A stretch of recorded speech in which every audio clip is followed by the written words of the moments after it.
Hi అండి. ఆలు వేపుడు చేసుకుందాము. ఉడికించుకొని చేసుకుందాం, చాలా బాగుంటుంది. పిల్లలైతే చాలా ఎక్కువగా ఇష్టపడతారు. మా మనవరాలు అడిగిందండి, మొన్న ఒకసారి చేశాను ఆలు ఫ్రై. ఆలు అంటే మా మనవరాలకు చాలా ఇష్టం. ఇలా పెద్ద పెద్దగా కట్ చేసుకొని ఒక 2 గ్లాసుల వరకు వాటర్ పోసుకొని హైలో పెట్టేసి స్టవ్ ఉడికించుకోవాలి. 2 విజిల్స్ వస్తే సరిపోతుంది. త్వరగా ఉడికిపోతుంది, కానీ 70% ఉడుకుద్ది. పైన చుట్టూ ఉడికిందని ఉడికిపోయినట్లు కాదు. ఆలు మధ్యలో లైట్గా కొంచెం గట్టిగానే ఉండాలి. అప్పుడు మిగతా 20% మనం వేపుకునేటప్పుడు ఉడికిపోతుంది అనమాట. చూసారు కదా, ఓన్లీ తొక్క మాత్రం ఊడింది. మెత్తగా అయిపోతుందేమో ఆలు వేపేటప్పుడు, మరి అంటుకపోతుందేమో అని అనుకోవాల్సిన అవసరం లేదు. మనం హైలో పెట్టి వేపిన వల్ల మధ్యలో లైట్గా గట్టిగానే ఉంటుంది. స్టవ్ మీద కళాయి పెట్టుకొని కొద్దిగా ఆయిల్ వేసుకొని మినపప్పు, శనగపప్పు, ఆవాలు, జీలకర్ర, కొద్దిగా మెంతులు, వాము, సోంపు దినుసులు వేసుకున్నాను.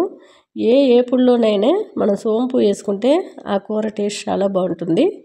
సన్నగా తరిగి పెట్టుకున్న ఉల్లిపాయ ముక్కలు, 2 ఎండుమిర్చీలు, కరివేపాకు, కొద్దిగా పసుపు వేసి ఎల్లుల్లి డబ్బులు వేసుకోవాలి.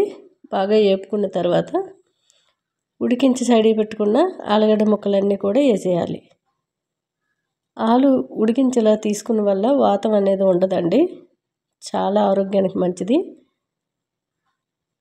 పిండి పదార్థాలు అనేటివి దుంపకూరలో ఉంటాయి. నేను చాలాసార్లు చెప్పాను. ఎక్కువగా వాతం ఉందని ప్రతిదీ అవాయిడ్ చేయకుండా కొంచెం ఉడికించి తీసుకుంటే అంతగా ఉండదు. ఆరోగ్యానికి చాలా మంచిది. కొద్దిగా సాల్టు, కారం చాలా ఎక్కువలాగా అనిపిస్తుంది, కానీ అది కాశ్మీరీ చిల్లీ పౌడర్ కాబట్టి కొంచెం కలర్ ఎక్కువ ఉంటుంది తప్ప మనకు కారం అనేది అంత ఉండదు. టేస్ట్ బాగుంటుంది. కొద్దిగా ధనియాలు, జీలకర్ర, ఎల్లుల్లి రెబ్బలు వేసుకున్న పొడి వేసుకున్న 1 స్పూన్ వరకు. మీరు కావాలంటే గరం మసాలా కూడా వేసుకోవచ్చు. మధ్య మధ్యలో కలుపుతూ వేపుకోవాలి. స్టవ్ మీడియంలో పెట్టుకొని, మరి సిమ్లో పెట్టుకుంటే మరి అతుక్కపోతూ ఉంటుంది. అందుకని స్టవ్ మీడియంలో పెట్టుకొని 1 స్పూన్ వరకు దించే ముందు నెయ్యి వేసుకోండి. చాలా బాగుంటుంది. మీకు ఇష్టం ఉంటే వేసుకోండి, లేదంటే అలా ఆయిల్తో కూడా వేపుకొని దించేసుకుంటే సరిపోతుంది. లాస్ట్లో కొద్దిగా కొత్తిమీర వేసుకుంటే సూపర్ టేస్ట్గా ఉంటుందండి. చూసారు కదా, కళాయికి అస్సలు అతుక్కోలేదు. మధ్య మధ్యలో కలుపుతూ ఉడికిపోయింది.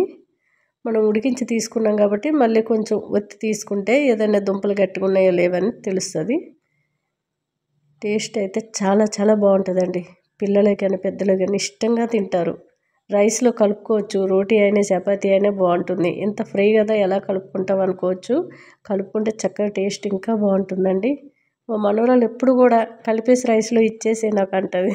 అంత టేస్ట్ ఉంటుంది. ట్రై చేయండి. హాయ్ అండి. శనగపప్పు క్యాబేజీ ఫ్రై అండి, చాలా బాగుంటుంది. ఒక 1/2 అవర్ నానబెట్టుకున్న శనగపప్పు, క్యాబేజీ ఇలా సన్నంగా కట్ చేసుకోవాలి. వేపుడు చాలా బాగుంటుంది. చపాతీ అయినా రైస్ అయినా సైడ్ డిష్గా పెట్టుకొని తింటే చాలా టేస్ట్గా ఉంటుంది. రైస్కి చపాతీతో పాటు తిన్నా చాలా బాగుంటుంది. నానబెట్టుకున్న శనగపప్పు మాత్రం వేసుకొని వాటర్ తీసేయాలి. మళ్ళీ ఒక 1/2 గ్లాసులో కొంచెం వాటర్ తీసుకొని కుక్కర్లో వేసి మూత పెట్టేసి 2 విజిల్స్ వస్తే సరిపోతుంది. స్టవ్ మీడియంలో పెట్టుకోండి. ఎవరికైనా పులుపు ఇష్టం లేని వాళ్ళు ఇలా ట్రై చేసి తినొచ్చు. చాలా బాగుంటుంది. చాలామంది టమాటా ఎక్కువ తీసుకుంటే కిడ్నీలో రాళ్ళు వస్తాయని అంటూ ఉన్నారు. టమాటా వల్ల కాదు, కానీ మీరు నీళ్ళు అనేటివి ఎక్కువ తీసుకోకపోతేనే వస్తుందండి. నిన్న క్యాబేజీ పొకాడీ చేశాను ఈ కళాయిలో. దాంట్లోనే ఇప్పుడు ఫ్రై చేసేస్తున్నాను క్యాబేజీ. అదే ఆయిల్లో కొద్దిగా శనగపప్పు, మినపప్పు, ఆవాలు, జీలకర్ర, మెంతులు దినుసులు వేసుకున్నాను. ఎల్లుల్లి రెబ్బలు, ఉల్లిపాయ ముక్కలు, అట్లనే కొద్దిగా కరివేపాకు. చాలా టేస్ట్గా ఉంటుందండి. చేయడం కూడా చాలా ఈజీ. మనం ముందే ఉడికించుకున్నాం కదా, చూసారా, చక్కగా ఉడికిపోయింది. చుక్క వాటర్ కూడా లేకుండా ఉడికిపోయింది. ఒకవేళ వాటర్ ఉన్నా సరే మనం మళ్ళీ కళాయిలో వేసుకుంటాం కదా పోపులో, అప్పుడు చక్కగా మనకి ఫ్రై అయిపోతుంది. కొద్దిగా పసుపు వేసుకోవాలి. స్టవ్ మీడియంలో పెట్టుకొని వేపేసుకుంటే త్వరగా అయిపోతుంది. లంచ్ బాక్స్కి ఎవరికైనా లేట్ అవుతుంది అనుకునేటప్పుడు ఇలా త్వరగా చేసేసి కట్టేయచ్చు. చాలా బాగుంటుంది. బాగా కలిపేసుకొని మూత పెట్టి మధ్య మధ్యలో కలుపుతూ ఉండాలి. ఈలోపు కొద్ది కారం, సాల్ట్ వేసుకుంటే, మీరు నచ్చితే ధనియాల పౌడర్ కానీ గరం మసాలా కానీ వేసుకోండి. నేను జీలకర్ర, ధనియాలు, ఎల్లుల్లిపాయలు, పొడి చేసి పెట్టుకున్నాను, ఆ పొడి వేసాను 1 స్పూను, కొద్దిగా సాల్ట్, కారం, అంతేనండి. మీకు ఇంకా పులుపు కావాలంటే పోపులోనే చిన్న టమాటో కూడా వేసుకోవచ్చు. నేను మామిడికాయ ముక్కలు, టమాటా ముక్కలు ఎండబెట్టి పొడి చేసుకున్నాను. ఆ పొడి కూడా వేసుకోవచ్చు పులుపు కావాలనుకుంటే. కానీ ఇలా ఫ్రై చేసి తింటేనే టేస్ట్ చాలా బాగుంటుంది. లాస్ట్లో కొద్దిగా కొత్తిమీర వేసుకున్నాను, అంతేనండి. మధ్య మధ్యలో కలుపుతూ మూత పెట్టుకుంటే ఉప్పు కారం అనేది చక్కగా క్యాబేజీకి పట్టి టేస్ట్ మరింత పెరుగుద్ది. చాలా చాలా బాగుంది. ఎవరైనా పులుపు ఇష్టపడని వాళ్ళు ఇలా ఏ కర్రీస్ అయినా లైట్గా ఉడికించుకొని వేపుకుంటే చాలా చాలా టేస్ట్గా ఉంటుందండి. మీకు ఇంకా కావాలంటే కొబ్బరి పొడి కూడా వేసుకోవచ్చు, ఎండుదైనా పచ్చిదైనా. ఆ వీడియో కూడా పెట్టాను ఆల్రెడీ. హాయ్ అండి, బుడమకాయ టమాటో కర్రీ అండి. చాలా సింపుల్గా ఈజీగా చేసేయచ్చు. శుభ్రంగా బుడమకాయలు అయితే కడుక్కోవాలి. పచ్చడి పెట్టినట్లయితే తోలుతో పాటు పెట్టుకుంటే చాలా బాగుంటుంది. మనకి మామిడికాయ పచ్చడిలానే పెట్టుకోవాలి. ఇంకోసారి చూపిస్తాను. ఇప్పుడైతే త్వరగా మాకు కర్రీ అయిపోవాలి. ఏ కర్రీ అయినా సరే త్వరగా అవ్వాలంటే కుక్కర్లో ఇలా సేమ్ ప్రాసెస్తో పెట్టేయచ్చు. నేను కుక్కర్లో బుడమకాయ ముక్కలు, గింజలు, తొక్కలు తీసేసి చిన్నగా కట్ చేసి వేసుకున్నాను. 1 ఉల్లిపాయ సన్నగా కట్ చేసి వేసుకున్నాను. చిన్న సైజు 2 టమాటాలు నిమ్మకాయలాగా అడ్డంగా కట్ చేసి వేసుకోవాలి. నిలువుగా ఒకసారి అడ్డంగా చిన్న చిన్న ముక్కలు కట్ చేసుకుంటే టమాటా పుల్లలు పుల్లలుగా వచ్చి సైడ్కి ఉండిపోతుంది. కొద్దిగా పసుపు, సాల్టు, కారము, ధనియాలు, జీలకర్ర పొడి 1 స్పూను, అట్లనే కొద్దిగా ఇంగువ, కరివేపాకు, పాలమిగడ, అంతేనండి. కొద్దిగా వాటర్ పోసుకొని బాగా కలిపేసుకొని ఐలో పెట్టి 2 విజిల్లు వస్తే సరిపోతుంది. చక్కగా ఉడికిపోతుంది, త్వరగా అయిపోతుంది. మీరు ఏ కర్రీ అయినా సేమ్ ప్రాసెస్లో పెట్టుకుంటే టేస్ట్ బాగుంటుంది. చాలామంది డైట్ చేస్తూ ఉంటారు కదా, అలాంటి వాళ్ళకి వేపుళ్ళు పడవు. కాబట్టి పడవంటే తినాలి అనిపిస్తే మళ్ళీ ఒళ్ళు వచ్చేస్తుంది ఏమైనా భయంతో ఉంటారు. అలాంటి వాళ్ళు ఇలా వాటర్ పోసి కొంచెం పాలమిగడ కానీ 1 స్పూన్ నెయ్యి కానీ వేసుకొని ఇలా డైరెక్ట్గా కుక్కర్లో పెట్టేసి ఉడికించుకొని చపాతీతో కానీ లేదంటే ఉప్మాతో కానీ జొన్న రొట్టెతో కానీ తిన్నట్లయితే ఒళ్ళు రాకుండా ఉంటుంది. చక్కగా ఆరోగ్యంగా ఉండొచ్చు. చూసారు కదా, 2 విజిల్లు వచ్చాక మూత ఓపెన్ చేస్తే చక్కగా ఉడికిపోయింది. మనం కుక్కర్లో వేసినప్పటి నుంచి మళ్ళీ మధ్యలో కలుపుడు ఉండదు కాబట్టి బాగా గరిటెతోనే కలిపేసుకుంటే చాలా మెత్తగా గ్రేవీతో చాలా బాగుంటుంది. చపాతీ అయినా రైస్ అయినా బాగుంటుంది, జొన్న రొట్టెపైకి అయినా బాగుంటుంది. మీకు టమాటా వద్దు అనుకునే వాళ్ళు డైరెక్ట్గా ఒట్టి బుడమకాయ ముక్కలు కూడా వేసుకొని కొంచెం కొబ్బరి పొడి వేసుకుంటే చాలా చాలా బాగుంటుంది. లాస్ట్లో కొద్దిగా కొత్తిమీర వేసుకుంటే సూపర్ టేస్ట్తో చాలా బాగుంటుందండి. నేనైతే రైస్లోకే చేశాను. కొర్ర రైసు ఎక్కువగా తీసుకుంటాం కాబట్టి కొర్రలపైకి ఎంత గ్రేవీ ఉన్నా సరిపోదండి. కొర్రలు మామూలు నార్మల్ రైస్లకు కాదు, అది ఎక్కువ పీల్ చేస్తూ ఉంటుంది. మనం వేసుకొని తింటుంటే ఇంకా పీల్ చేస్తూ ఉంటుంది అన్నమాట. డ్రైగా అనిపిస్తుంది ఎంత తిన్నా సరే.